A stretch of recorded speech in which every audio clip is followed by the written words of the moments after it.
Praise the Lord. கர்த்தருக்கு ஸ்தோத்திரம். இந்த புதிய நாளில் இந்த ஞாயிற்றுக்கிழமை ஆராதனைக்கு உங்கள் யாவரையும் இயேசுவின் நாமத்தில் வரவேற்கின்றோம். Welcome each and every one of you for this Sunday morning service in Jesus name.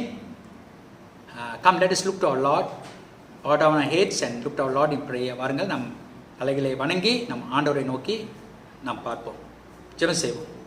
நல்ல ஆண்டவரே, உமக்கு ஸ்தோத்திரம். Lord, we worship you. உமக்கு நன்றி செலுத்துகிறோம். ஆண்டவரே, இந்த நாள் வரையும் எங்களை நீர் பாதுகாத்து வந்ததுக்காக நன்றி. கர்த்தாவே, வெளியில் அதிகமான போராட்டங்கள் இருக்கிறது, அதிகமான நெருக்கடிகள், கஷ்டங்கள் இருக்குது ஆண்டவரே. ஆமாம் ஆண்டவரே, ஆனாலும் இதன் மத்தியில் எங்களுக்கு இது வரையும் நீர் கிருபையாக இருந்து எங்களை நடத்தினதுக்காக ஸ்தோத்திரம். தொடர்ந்து ஆண்டவரே, இந்த ஆராதனையில் கலந்து கொள்ள எங்களுக்கு கொடுத்த இந்த சந்தர்ப்பத்துக்கு, வாய்ப்புக்கு உமக்கு நன்றி செலுத்துகிறோம். உண்மையை உயர்த்துகிறோம், நீ ஸ்தோத்திருக்கிறோம் ஆண்டவரே. நீர் பெருக்கணும் ஆண்டவரே, நாங்கள் சிறுகணும். அப்பா, எங்கள் வாழ்க்கையை உங்கள் சமூகத்தில் ஒப்பு கொடுக்குறோம்ப்பா, உங்கள் கரத்தில் வைக்கிறோம் ஆண்டவரே.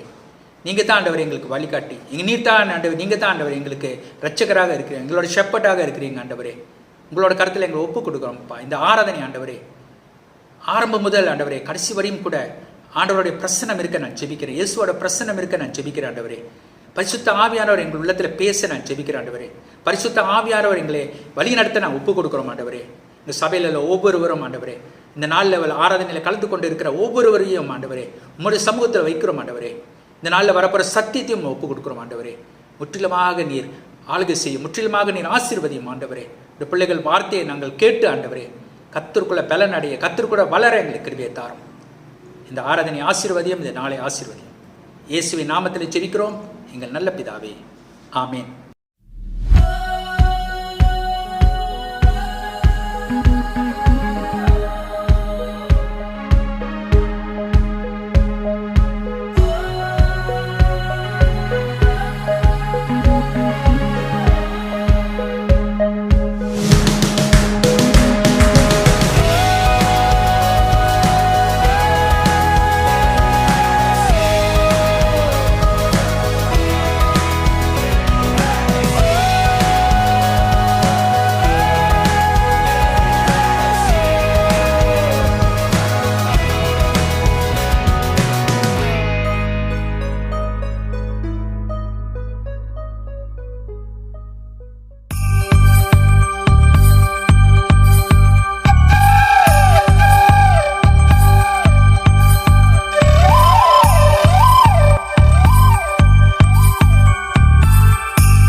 பாடுவேன் என் இயேசு ராஜாவே, தூதிக்கு பாத்திரரே, நீர் தூதிக்கு பாத்திரரே.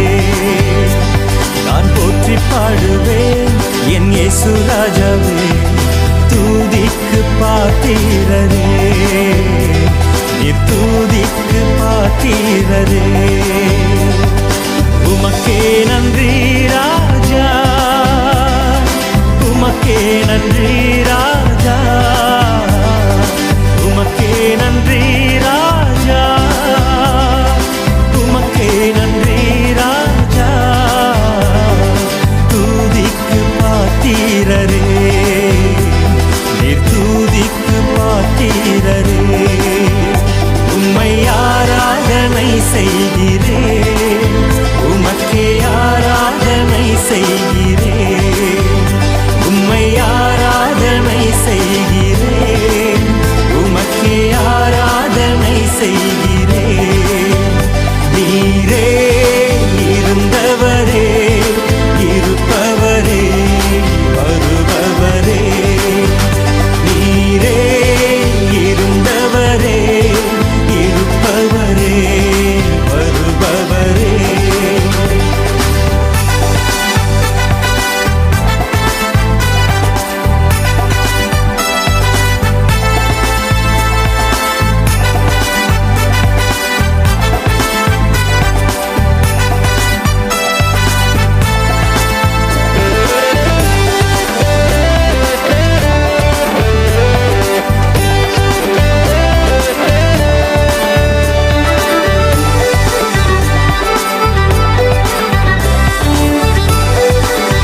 பாத்திரரே, நீர் மகிமைக்கு பாத்திரரே. நான் உம்மை புகழ்வேன் என் ஜீவனாலெல்லாம், மகிமைக்கு பாத்திரரே, நீர் மகிமைக்கு பாத்திரரே. உமக்கே நன்றி ராஜா, உமக்கே நன்றி ராஜா, உமக்கே நன்றி ராஜா, உமக்கே நன்றி ராஜா. மகிமைக்கு பாத்திரரே, நீர் மகிமைக்கு பாத்திரரே. உம்மை ஆராதனை செய்கிறேன், உமக்கே ஆராதனை செய்கிறேன், உம்மை ஆராதனை செய்கிறேன், உமக்கே ஆராதனை செய்கிறேன். நீரே பரிசுத்தரே, பரிசுத்தரே, பரிசுத்தரே. நீரே பரிசுத்தரே, பரிசுத்தரே, பரிசுத்தரே. உம்மை ஆராதனை செய்கிறேன், உமக்கே ஆராதனை செய்கிறேன், உம்மை ஆராதனை செய்கிறேன், உமக்கே ஆராதனை செய்கிறேன்.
காண்பவரே,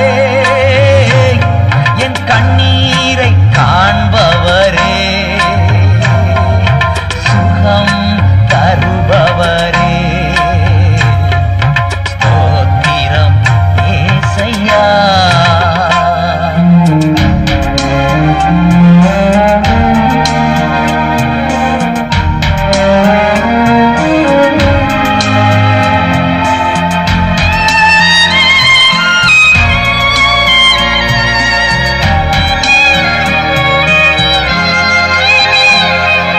மனதுருகி கரம் நீட்டி அதிசயம் செய்தவரே, மனதுருகி கரம் நீட்டி அதிசயம் செய்பவரே, அதிசயம் செய்பவரே,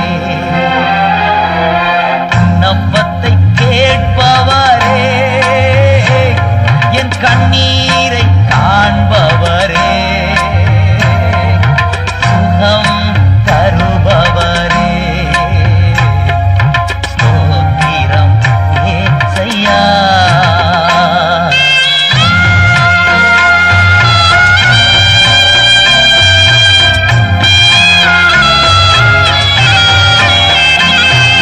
சித்தம் உண்டு சுத்தமாகு என்று சொல்லி சுகமாக்கினி, சித்தம் உண்டு சுத்தமாகு என்று சொல்லி சுகமாக்கினி, ஐயா என்று சொல்லி சுகமாக்கினி, விண்ணப்பத்தை கேட்பவரே, என் கண்ணீரை காண்பவரே, சுகம் தருபவரே, ஸ்தோத்திரம் ஏசையா.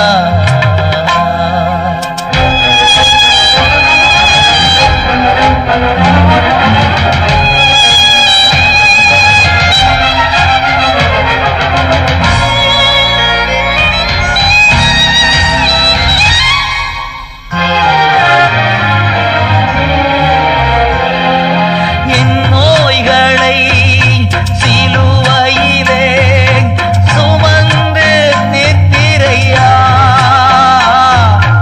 என் நோய்களை சிலுவையிலே சுமந்து நித்திரையா, ஐயா சுமந்து நித்திரையா, விண்ணப்பத்தை கேட்பவரே, என் கண்ணீரை காண்பவரே, சுகம் தருபவரே, ஸ்தோத்திரம் ஏசையா. என் விண்ணப்பத்தை கேட்பவரே, என் கண்ணீரை காண்பவரே, சுகம் தருபவரே, ஸ்தோத்திரம் ஏசையா.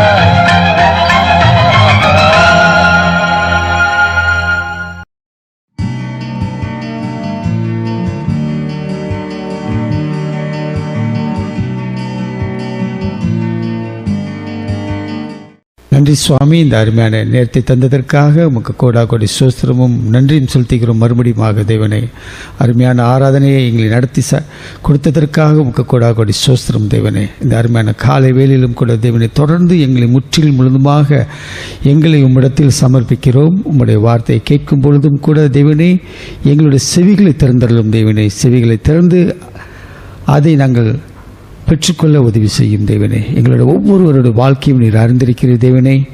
இப்பொழுது என்ன மாதிரி சூழ்நிலைகளை நாங்கள் கடந்து சென்று கொண்டு இருக்கிறோம் என்றும் நீ அறிந்திருக்கிறீர் தேவனே. விசேஷமாக தேவனே வேதம் தெளிவாக சொல்லுகிறது தேவனே, மனிதன் வெளி தோற்றத்தை காண்கிறான், தேவனோ உள் தோற்றத்தை காண்கிறார் என்று.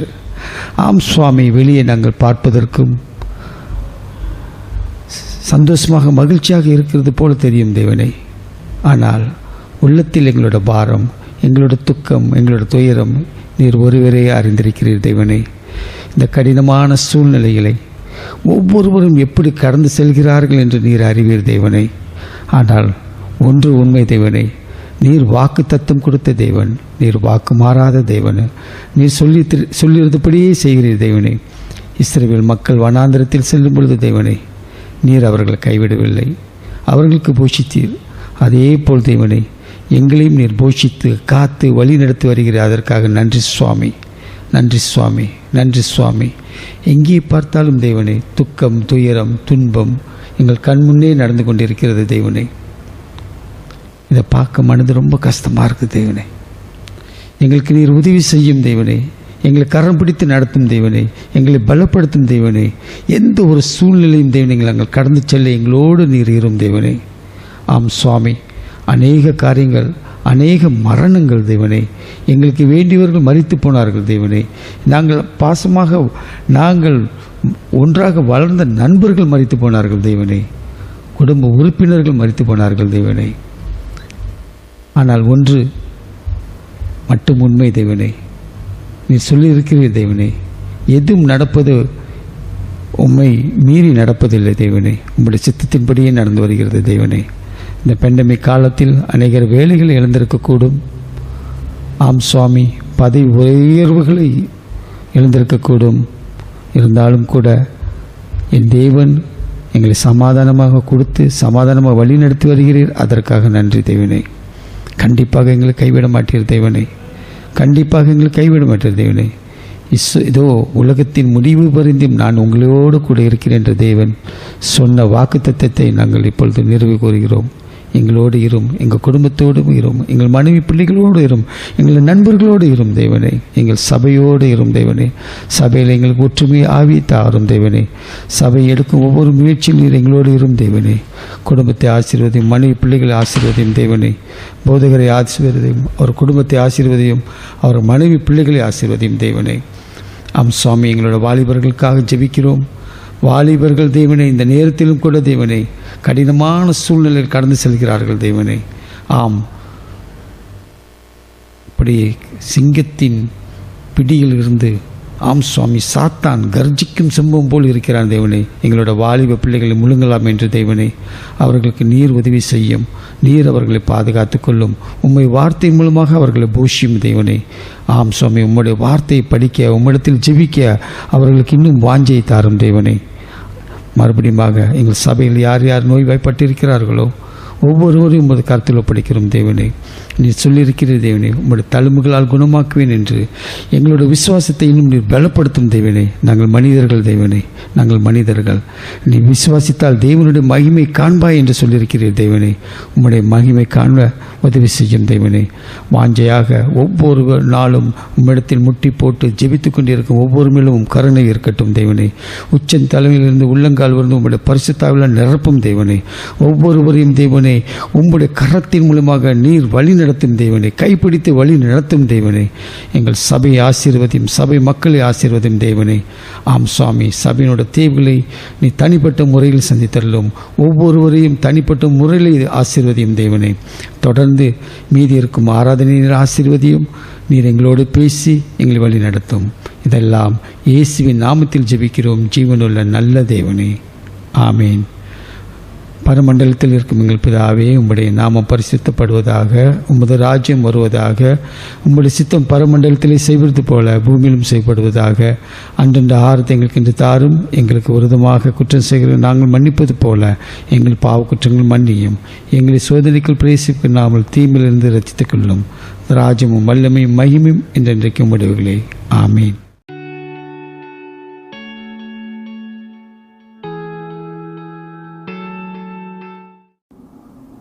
கர்த்தருக்கு ஸ்தோத்திரம். இந்த நேரத்தில் 2 சாட்சிகளை பதிவு செய்ய ஆசைப்பட்றேன். முதலாவது வந்துட்டு லாஸ்ட் இயர் ஏப்ரலில் லாக்டவுன் ஆரம்பித்த புதுசில் வேலை இல்லாதனால வீட்டிலேருந்து வேலை செய்யணும். அப்போ என்ன பண்ணோம், காலையிலேயே நானும் மனைவி இணைஞ்சி ப்ரே பண்ணிட்டு பைபிள் படிப்போம், நடிக்கும். இந்தமாரி இருந்துக்கிட்டே இருக்கும்போது ஒரு எண்ட் ஆஃப் ஏப்ரல்ன்ட்டு திடீர்னு வீட்டில் இந்த மூட்டைப்பூச்சின்னுவாங்களே, பெட்பக், அது திடீர்னு நிறையா இருந்துச்சு. கட்டில், மெத்தை, சோஃபா எல்லா இடத்துலையும். அப்போ நாங்கள் ரொம்ப சோர்ந்து போயிட்டோம். எல்லாத்தையும் தூக்கி போடுற நிலைமையாகிடுச்சு பாருங்க. தூக்கி போட்டு அப்பயும் வெறும் இந்த தோட்டோ பாய் போட்டு தான் படுத்துவோம். அப்பயும் காலையில் எழுந்து பார்த்தா பிள்ளைங்களை கடிச்சு வச்சுருக்கோம், எல்லாம் வீங்கி படுப்போம். அப்போ தான் ஒரு விஷயம் எங்களுக்கு புரிஞ்சிச்சு. இது வந்துட்டு எங்களுக்கு ஒரு சோதனை மாரி. ஏன்னா அந்த சோர்ந்து போன காலத்தில் பைபிள் படிக்கிறது குறைஞ்சிருச்சு, ப்ரே பண்ணுறது குறைஞ்சிருச்சு பாருங்க. அப்போ நானும் மனைவி உட்காந்து ஒன்றா ப்ரே பண்ணோம். ப்ரே பண்ணி முடிஞ்சு ஒரு தெளிவுக்கு வந்தோம். இது வந்துட்டு ஒரு சோதனை, அவங்களுக்கு பைபிள்லாம் படிக்காமல் போகிறதுக்கோ ஒரு தடுங்கல் மாரி வருதுன்னு சொல்லிட்டு டெய்லி கண்டினியூ பண்ணோம். ப்ரே பண்ணுவோம், பைபிள் படிப்போம். அந்த பிரச்சனை அப்படி இல்லாமல் போயிடுச்சு. கர்த்தருக்கு ஸ்தோத்திரம். ரெண்டாவது சாட்சி என்னென்னா, லாஸ்ட் மந்த் ஆகஸ்ட் ஏர்லி வந்துட்டு காலில் ஒரு சின்னதாக ஒரு அடிபட்டுருச்சு. சின்ன கீரில் தான் மேஷில் அடிச்சுக்கிட்டனால. அந்த பொண்ணு வந்துட்டு நல்லாவாமலே இருந்துச்சு.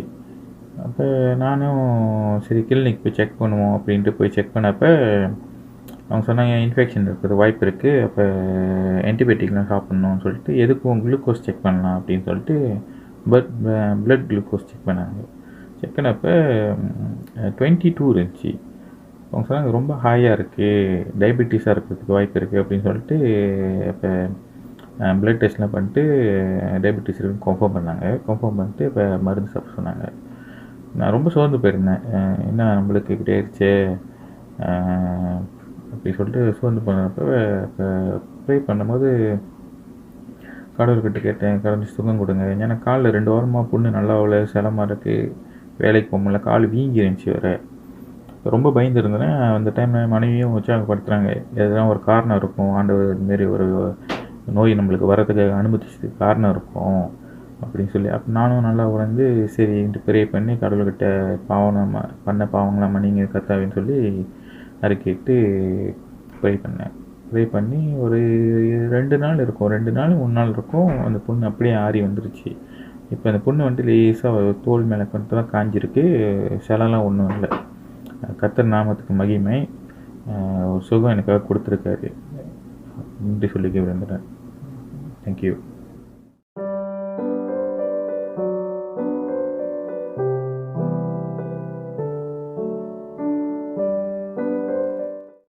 கண்களை முடிதி நோக்கி நாம் ஜெபிப்போம். Let us look to God in prayer. ஆண்டவரே, இந்த நாளுக்காக உமக்கு நன்றி செலுத்துகிறோம். தினே சத்தியத்தை அறிங்கள், சத்தியம் உங்களை விடுதலை செய்யும்ட்டு சொன்னீரே. உமது வார்த்தை கொண்டு நீர் எங்களை நடத்தும்படியாக ஜெபிக்கிறோம். Heavenly Father, we pray, as your word says, know the truth will set you free. We pray the Lord, you will guide us, Lord, through your word.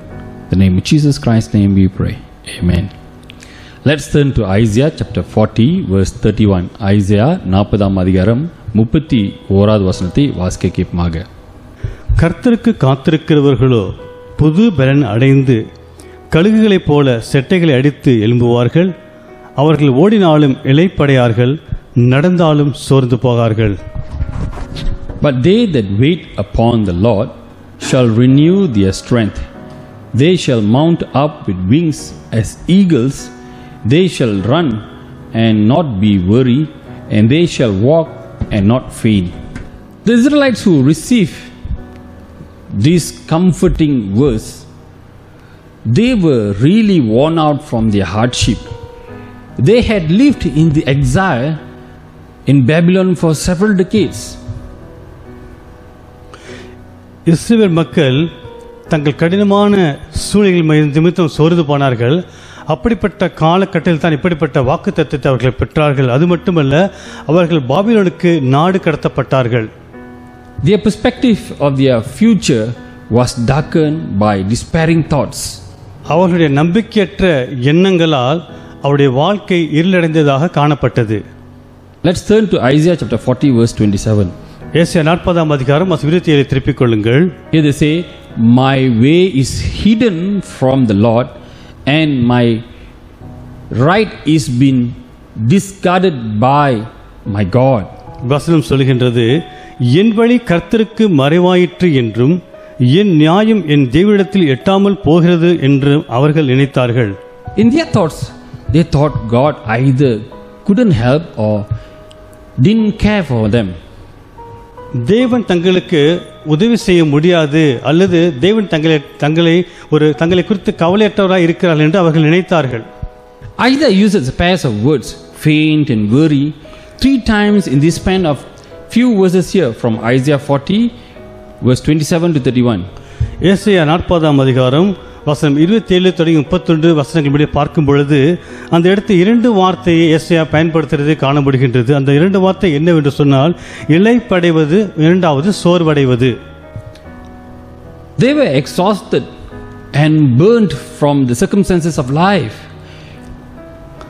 அவர்கள் வாழ்க்கையில் சூழ்நிலை நிமித்தம் அவர்களுக்கு அது மிகவும் பாரமாக இருந்தது. They were not just weak in body, but weak in spirit too. அவர் சரீர பிரகாரமாக பலவீனமாக இல்லை, ஆனால் ஆவியிலோ அவர்கள் பலவீனராய் காணப்பட்டார்கள். How could they endure the hard circumstances of life any longer? இனி வரக்கூடிய இப்படிப்பட்ட கடினமான சூழ்நிலைகளை எப்படி தாங்குவது என்று அவர்கள் ஆவியிலே மிகவும் பலவீனமுள்ளவர்களாய் இருந்தார்கள். In response to these questions, with his own word, Isaiah asks, இப்படிப்பட்ட கேள்விகள் வரும் பொழுது ஏசாயா தீர்க்கதரிசி சொல்கின்றார், have you not known, have you not heard? உங்களுக்கு தெரியாதா, நீங்கள் கேள்விப்படவில்லையா என்று ஏசாயா தீர்க்கதரிசி கேள்வி கேட்கின்றார். The Lord is everlasting God. பூமியின் கடையாந்தரங்களை சிருஷ்டித்த கர்த்தராகிய அநாதி தேவன் சோர்வடைவதுமில்லை, சோர்ந்து போவதுமில்லை, இளைப்படுவதும் இல்லை. The creator of ends of earth, he does not grow faint or grow weary. பூமியின் கடையாந்தரங்களை சிருஷ்டித்த நம்முடைய தேவன் சோர்ந்து போவதுமில்லை, இளைப்படைவதும் இல்லை என்று இங்கு காண்கின்றோம். When it comes to verse 31, வசனம் 31 நான் பார்க்கும் பொழுது it contains a great promise of strength for the weary. சோர்வடைந்து போன மக்களுக்கு ஒரு மிகப்பெரிய வாக்குத்தத்தத்தை இங்கு நாம் காண முடிகின்றது. They who wait for the Lord shall renew their strength. They shall mount up with wings like eagles, and they shall run, not be weary. They shall walk, not faint. ஏசாயா 40ஆம் அதிகாரம் வசனம் 31 இப்படியாக சொல்கின்றது, கர்த்தருக்கு காத்திருக்கிறவர்களோ புது பலன் அடைந்து கழுகுகளைப் போல செட்டைகளை அடித்து எழும்புவார்கள். அவர்கள் ஓடினாலும் இளைப்படையார்கள், நடந்தாலும் சோர்ந்து போகார்கள். This verse tells us you and me may grow faint, but God does not. நாம் சோர்வடைந்து போக வாய்ப்பு உண்டு, ஆனால் தேவன் ஒருபோதும் சோர்வடையாத தேவன் என்பதை நமக்கு வசனம் தெளிவாக காட்டுகின்றது.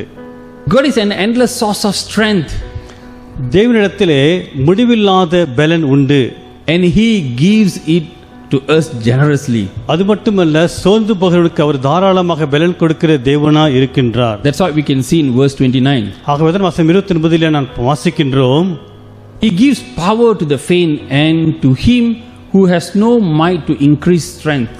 சோர்ந்து போகிறவனுக்கு அவர் பலன் கொடுத்து சத்துவம் இல்லாதவனுக்கு சத்துவத்தை பெருக பண்ணுகிறார். This is the Lord God whom we worship. இது நம்முடைய தேவன் யார் என்பதை நமக்கு தெளிவாக காட்டுகின்றது. He loves to help the weak and weary.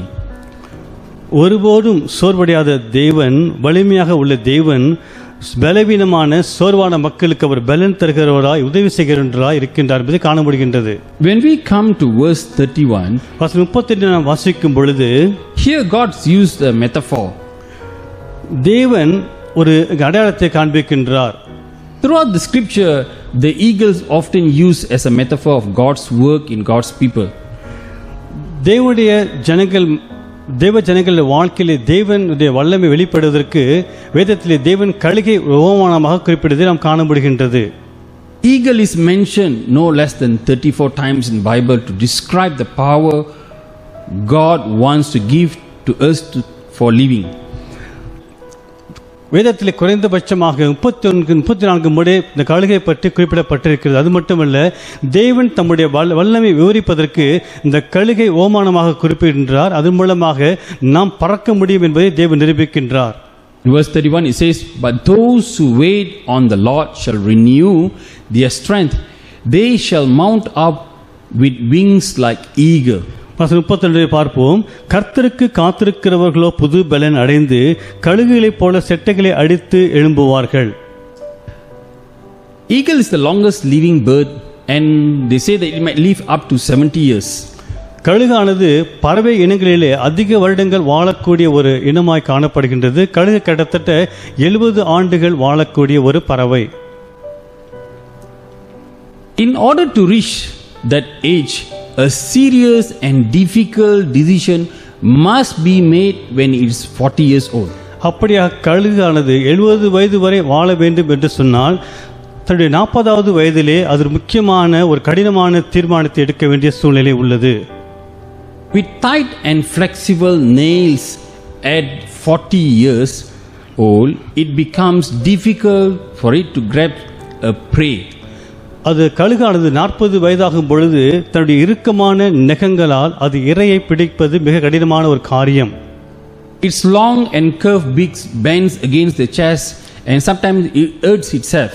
அது மட்டுமல்ல அதனுடைய நகத்தின் நீளம் மற்றும் வளைந்த இடைவெளி அது தன்னைத்தானே மார்பை வேதனைப்படுத்திக்கக்கூடிய காரியமாய் காணப்படுகின்றது. Its wing become very weak and heavy as the feathers become thick. அது இறக்கைகள் பார்த்தீங்கன்னா பலவீனமாக கடினமாக இருக்கும். அது மட்டுமல்ல இறகுகள் கடினமானதாக காணப்படும். Flying becomes an unbearable burden. பறக்க முடியாத தாங்க முடியாத சுமையாக அது அதற்கு மாறிவிடுகின்றது. The eagle has to make a painful decision at the age of 40. கழுகானது தன்னுடைய 40வது வயதிலே ஒரு கடினமான தீர்மானத்தை எடுக்க வேண்டிய சூழ்நிலை உள்ளது. To die or to go through a painful process which will extend itself life for 30 more years. ஒன்று மரிக்க வேண்டும், 40வது வயதிலே ஒன்று மரிக்க வேண்டும், அல்லது அடுத்த 30 ஆண்டுகள் வாழ்வதற்கு ஒரு கடினமான தீர்மானத்தை கழுகு எடுக்க வேண்டிய சூழ்நிலை உள்ளது. Once it makes the decision to leave, it has to fly to top of a mountain and remain in the nest built on the edge of a cliff without flying at all for another 150 days. அடுத்து 30 ஆண்டுகள் தொடர்ந்து வாழ வேண்டும் என்று சொன்னால் வரக்கூடிய அடுத்த 150 நாட்களுக்கு அது என்ன செய்யும்? மலை மேல் சென்று ஒரு கூடை அமைத்து அங்கு அமர்ந்து தன்னுடைய இறகுகள் எல்லாம் விழும்படியாக அது மிக கவனமாக அங்கு இருக்கும். This would be the most vulnerable situation for the eagle. இது மிக ஒரு அற்புதமான ஒரு கழுகின் வாழ்க்கையில் அற்புதமான ஒரு காரியமாய் காணப்படுகின்றது.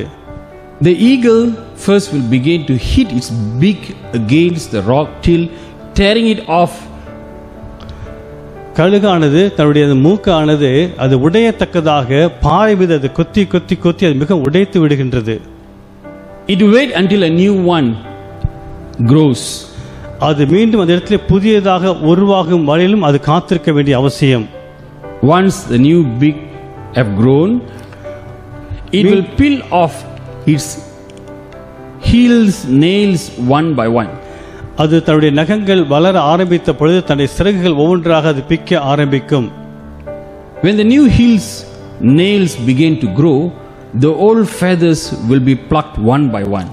அதில் புதிய நகங்கள் வளர்ந்த பிறகு தன்னுடைய இறகுகளை ஒவ்வொன்றாக அது பித்து போட்டுவிடும். 5 months later, 5 மாதங்களுக்கு பிறகு the renewal flight will begin and 30 more years will be added to its life. அது மிகவும் புது பலன் அடைந்து தன்னுடைய ஆயுசு நாட்களை மீண்டும் 30 வருடத்தை அது சேர்த்துக் கொள்கின்றது. When we read at this scripture, இந்த வசனத்தை நாம் பார்க்கும் பொழுது I believe நான் விசுவாசிக்கின்றேன் Isaiah has this background in his mind. ஏசாயா தன்னுடைய சிந்தையிலே இந்த கழுகை பற்றிய சிந்தையை தன் சிந்தையிலே கொண்டிருந்தார். When we wait upon the Lord, அவர் தேவ சமூகத்தில் காத்திருக்க வேண்டும் என்று அவர் சொல்லும் பொழுது we have to go through changes in our life in order to renew our faith. நம்முடைய விசுவாசம் புதுப்பிக்கத்தக்கதாக தேவ சமூகத்தில் நாம் காத்திருக்கிற அனுபவம் நமக்கு தேவை. We have to allow pain to take place in our life. நம்முடைய வாழ்க்கையிலே பாடுகளை நாம் அனுமதிக்க வேண்டும். Today, as we are in the midst of this pandemic, இப்படிப்பட்ட அந்த கொள்ளை நோய் காலகட்டத்திலே each one of us goes through different types of painful trial times in our life. நாம் ஒவ்வொரு வித்தியாசப்பட்ட வேதனைகள் வழிகள் ஊடாக நாம் கடந்து சென்று கொண்டிருக்கின்றோம். As Romans 8:28 says, ரோமர் 8:28 சொல்கின்ற பிரகாரமாக all things work for good. எல்லாம் நன்மைக்கு ஏதுவாகவே நடக்கின்றது. Even though we did not realize it or we don't recognize it, ஒருவேளை நாம் அறிந்து கொள்ள முடியாத புரிந்து கொள்ள முடியாத சூழ்நிலைகள் காணப்பட்டாலும், even though it's hurting for us, ஒரே நமக்கு அதுக்கு மிகவும் ஒரு வேதனை தரக்கூடிய காரியமாக காணப்பட்டாலும், it can be a disappointing to us, அது நமக்கு ஏமாற்றத்தை கொண்டு வரக்கூடிய காரியமாக காணப்பட்டாலும், it can be a very lonely journey for us, ஒருவேளை தனிப்பட்ட தனிமையிலே நாம் பயணம் செல்லக்கூடிய ஒரு வாழ்க்கையை போல காணப்பட்டாலும், but remember this, இதை நினைவு கூறுங்கள். as we wait upon the Lord, நாம் தேவ சமூகத்திலே காத்திருக்கும் பொழுது God renew our lives. கர்த்தர் நம்முடைய வாழ்க்கையை புதுப்பிக்கின்றவராய் இருக்கின்றார். We need to be very patient. நாம் மிகவும் பொறுமையோடு காத்திருக்க வேண்டும். For this eagle, it has to wait patiently at least for 150 days. இந்த கழுகை பாருங்கள், குறைந்தபட்சம் 135 நாட்களாவது பொறுமையோடு காத்திருக்கின்றது. God is our ending source of strength. தேவனிடத்திலே முடிவில்லாத பலன் உண்டு. He generously gives to all who ask. அவர் தாராளமாக தமக்கு பலனை கொடுக்கின்றவராய் இருக்கின்றார். So the key to our renewal of our faith is staying close to Him. இதற்கு நாம் செய்ய வேண்டிய முதலாவது காரியம் என்னவென்று சொன்னால், அவர் சமூகத்திலே நெருங்கி சேர்ந்து நாம் விசுவாசத்தை நாம் புதுப்பித்துக் கொள்ள வேண்டும். We need to trust God what He's doing in our life. தேவன் வாழ்க்கையிலே செய்த காரியங்களை நான் நம்ப வேண்டும். It could be a journey that nobody else can share the pain that we're going through. We must be alone like this in eagle. ஒருவேளை இந்த கழுகை போல நம்முடைய பாரங்கள், நம்முடைய கவலைகளை மற்றவற்றிலே பகிர்ந்து கொள்ள முடியாத அளவுக்கு நாம் தனிமையிலே நாம் கடந்து செல்லலாம். An important way to do this is to cultivate a daily quiet time. ஆனால் ஒவ்வொரு நாளும் தேவ சமூகத்தில் தனிமையோடு தேவ சமூகத்திலும் காணப்பட வேண்டும். This simply means setting aside a certain portion of your day to be devoted to seeking God using some basic spiritual habits. நம்முடைய வாழ்க்கையிலே நம்மிடத்திலே உள்ள அடிப்படை ஆவிக்குரிய சுபாவங்களை கொண்டு ஒவ்வொரு நாளும் நேரம் எடுத்து தேவ சமூகத்திலே அமர்ந்து தேவனுடைய வார்த்தையை நாம் தியானிக்க நாம் பழகிக்கொள்ள வேண்டும். One way is to spend time in reading God's word. வேதத்தை வாசித்து அதை நாம் தியானிப்பது ஒரு வழியாக உள்ளது. As we read the word of the Lord, தேவனுடைய வசனத்தை நாம் வாசிக்கும் பொழுது it renews our mind. நம்முடைய சிந்தையை அது புதிதாக்குகின்றது. It changes our motives. நம்முடைய எண்ணங்களை அது மாற்றுகின்றது. It brings peace to us. நமக்குள்ளாக அது சமாதானத்தை கொண்டு வருகின்றது. It brings hope to us. நமக்குள்ளாக அது நம்பிக்கையை கொண்டு வருகின்றது. And we will have life. நமக்கு ஒரு வாழ்க்கை நிச்சயமாக உண்டு. Without the word of the Lord, தேவனுடைய வார்த்தை இல்லை என்று சொன்னால் we be very very angry. நாம் மிகவும் கோபம் உடையவர்களாய் நாம் காணப்படுவோம். Because we don't have hope. காரணம் நமக்குள்ளாக நம்பிக்கை இல்லை. We don't have faith in God. நமக்குள்ளாக தேவன் மீது விசுவாசம் இல்லை. We need to be very careful. நாம் மிகவும் கவனமாய் இருக்க வேண்டும். We can lose anything in this world. இந்த உலகத்தில் நாம் எதை வேண்டுமானாலும் இழந்து போகலாம்.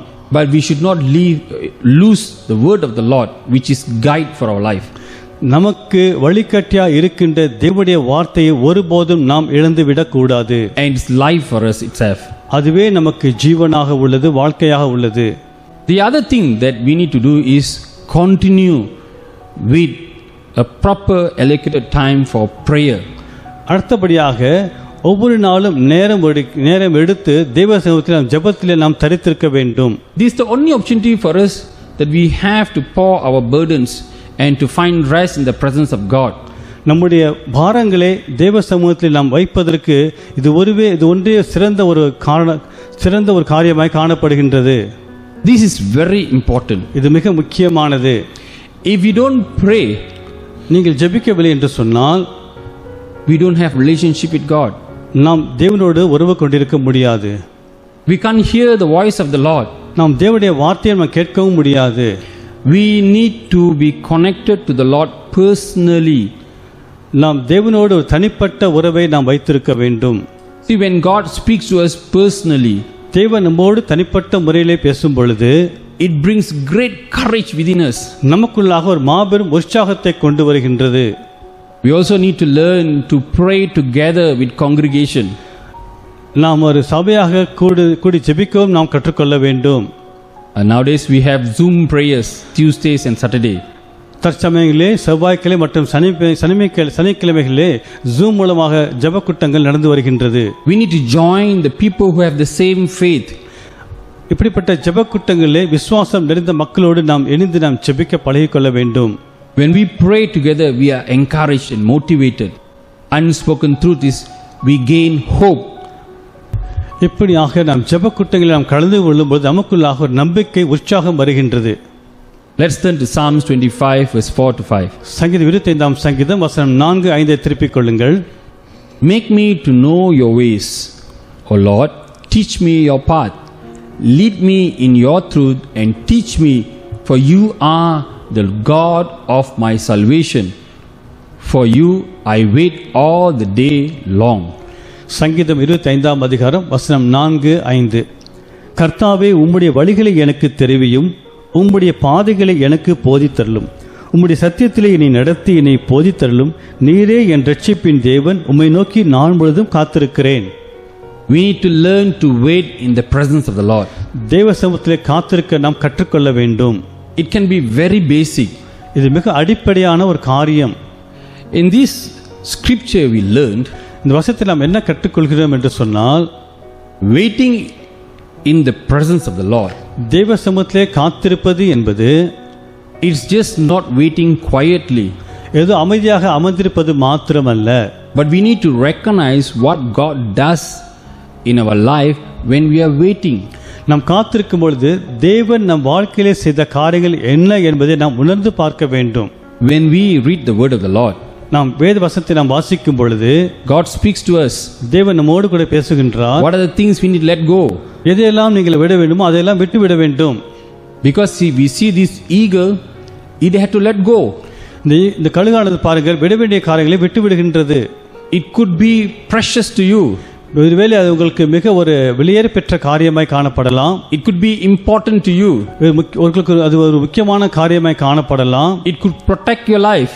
உங்கள் வாழ்க்கைக்குரிய பாதுகாப்பான காரியமாய் கூட காணப்படலாம். But if you want to live longer, ஆனால் அதே நீங்கள் தொடர்ந்து நீங்கள் இன்னும் நாட்கள் வாழ வேண்டும் என்று சொன்னால், if you want to live a pleasant life, ஒரு மகிழ்ச்சியான வாழ்க்கையை நீங்கள் வாழ வேண்டும் என்று சொன்னால், we have to let go the things that God asks us to let go.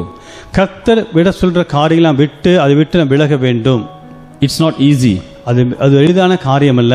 It be very painful. அது மிக ஒரு வேதனையான காரியம். It be very lonely. அது ஒரு தனிமையான காரியம்.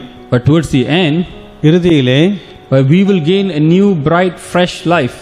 இறுதியாக நாம் ஒரு புதுமையான புத்துணர்ச்சியான வாழ்க்கையை நாம் பெறுவோம்.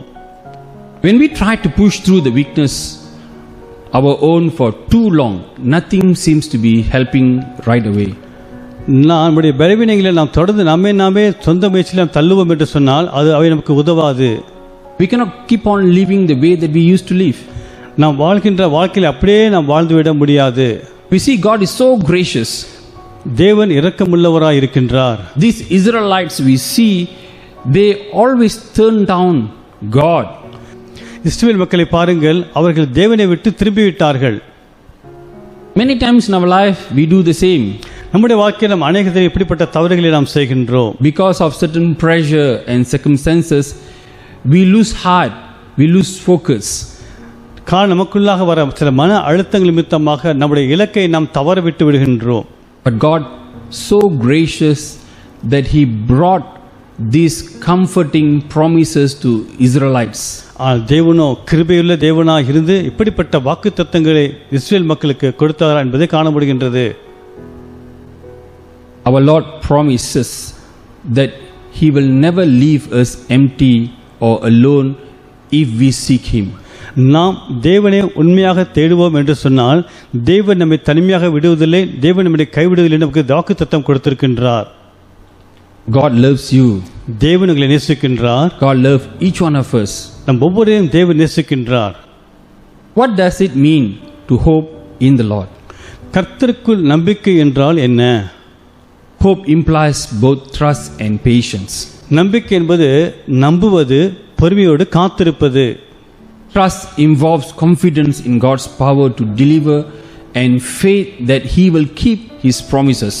தேவன் தம்முடைய வாக்குத்தத்தத்தில் உண்மையுள்ளர் என்று நம்பி விசுவாசித்து தேவனுடைய வல்லமையை நாம் பெறும்படியாக நாம் காத்திருப்பதுதான் நம்பிக்கையானது.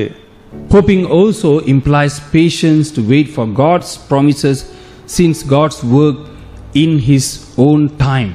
தேவன் நம்முடைய வாழ்க்கையிலே கொடுத்த வாக்குத்தத்தங்கள் நம்முடைய வாழ்க்கையிலே நிறைவேறும் என்று நாம் பொறுமையோடு காத்திருப்பது ஒரு அனுபவம். Let's turn to Isaiah chapter 40 verse 31. Isaiah 40ஆம் அதிகாரம் 31வது வசனத்தை வாசிக்க கேட்போமாக. கர்த்தருக்கு காத்திருக்கிறவர்களோ புது பலன் அடைந்து கழுகுகளைப் போல செட்டைகளை அடித்து எழும்புவார்கள். அவர்கள் ஓடினாலும் இளைப்படையார்கள், நடந்தாலும் சோர்ந்து போகார்கள். I'd like to end today's sermon with this short story. இந்த நாளின் செய்திக்கு இறுதியாக இந்த கதையோடு நான் முடிக்க விரும்புகிறேன். Once upon a time, at a large mountainside, there was an eagle nest with 4 large eagle eggs inside. ஒரு முறை ஒரு உயர்ந்த மலையின் மீது ஒரு கழுகின் கூடு இருந்தது. அந்த கூட்டிற்குள்ளாக 4 கழுகின் முட்டைகள் காணப்பட்டது. One day, an earthquake rocked the mountain, ஒரு நாள் திடீரென்று பூமி அதிர்ச்சி அந்த மலையின் மீது ஏற்பட்டது. causing one of the egg to roll down to a chicken farm located beside a valley below. அப்படி அந்த பூமி அதிர்ச்சி ஏற்பட்ட பொழுது அந்த மலையின் மீது இருந்த கழுகு கூட்டிலிருந்து ஒரு கழுகு முட்டையானது கீழே இருந்த ஒரு பள்ளத்தாக்கிலே ஒரு கோழி பணியில வந்து விழுந்து விட்டது. When the chickens saw this, they knew that they must protect the eagle egg. அந்த கோழி அங்கிருந்த கோழிகள் அந்த முட்டையை பார்த்த பொழுது அதை தற்காத்து அதை பாதுகாக்க வேண்டும் என்று அதற்கு எண்ணியது. Eventually, the eagle egg hatched and a beautiful eagle was born. தொடர்ச்சியாக ஒரு நாட்களிலே அந்த கழுகு முட்டையிலிருந்து ஒரு கழுகு பிறந்தது. As the eagle were growing, அந்த கழுகானது வளருகின்ற நாட்களிலே being chickens, the chickens raised the eagle to be a chicken. கோழிகள் மத்தியிலே அந்த கழுகு குஞ்சானது வளர்ந்தபடியினாலே அந்த கோழிகள் அந்த கழுகு குஞ்சை ஒரு கோழியை போல வளர்த்து எடுத்தது. The eagle loved his home and family. அந்த கழுகானது தன்னுடைய குடும்பத்தை மிக அதிகமாக நேசித்தது. One day, there was a group of mighty eagles soaring just above this chicken and eagle were roaming down. ஆனால் இந்த கோழியோடு வளர்ந்து பெரிதாகி இருந்த கழுகும் அப்படியாக சுற்றி திரிந்து கொண்டிருக்கிறதை மேலிருந்து ஒரு பெரிய கழுகு பார்த்தது. When this eagle saw this young eagle digging the ground and eating the worm, அந்த பெரிய கழுகானது கீழே இருக்கிற அந்த சிறிய கழுகு பூமியிலே கொத்தி அந்த புழுக்களை சாப்பிடுவதை கண்டது. it was surprised at first. அது முதல்ல அதற்கு ஆச்சரியமாக இருந்தது. Later, it became very angry. பின்பு அது மிகவும் கடும் கோபம் கொண்டது. How can this happen? இது எப்படி நடந்தது என்று மிக கடும் கோபம் கொண்டது. Then it flew down all the way. பின்பு வேகமாக அப்படியே அது பெரிய கழுகானது கீழே இறங்கி வேகமாக வந்தது. It caught hold of this young eagle and flew high up above the mountain. கீழே வேகமாக வந்த பெரிய கழுகு கீழே அந்த சிறிய கழுகை பிடித்துக் கொண்டு அப்படியே மேலே தூக்கி சென்று மலை மீது சென்று விட்டது. At the peak of the mountain, அது மலை உச்சிக்கு எடுத்து சென்று விட்டது. it started addressing the matter to the young one. மலை மீது எடுத்து சென்ற அந்த பெரிய கழுகானது இந்த சிறிய கழுகை பார்த்து, நீ எப்படி இப்படியாக மாறினாய் என்று கேட்டது. It was very angry. அது மிகவும் கோபமடைந்தது. And it told the young eagle, you cannot live like this. It's a big embarrassment for the whole community of eagles. நம்முடைய கழுகு சமுதாயத்திற்கு மிகவும் அவமானத்தை தரக்கூடிய இப்படிப்பட்ட காரியங்களை நீ செய்யக்கூடாது என்று அது எச்சரித்தது. This young eagle could not understand. அந்த சிறிய கழுகுக்கோ அது ஒன்றும் புரியவில்லை. This grown up eagle, it says you must live as an eagle from now onwards. இந்த பெரிய கழுகானது இந்த சிறிய கழுகை பார்த்து சொன்னது, இன்று முதல் நீ ஒரு கழுகை போல வளர வேண்டும் என்று சொன்னது.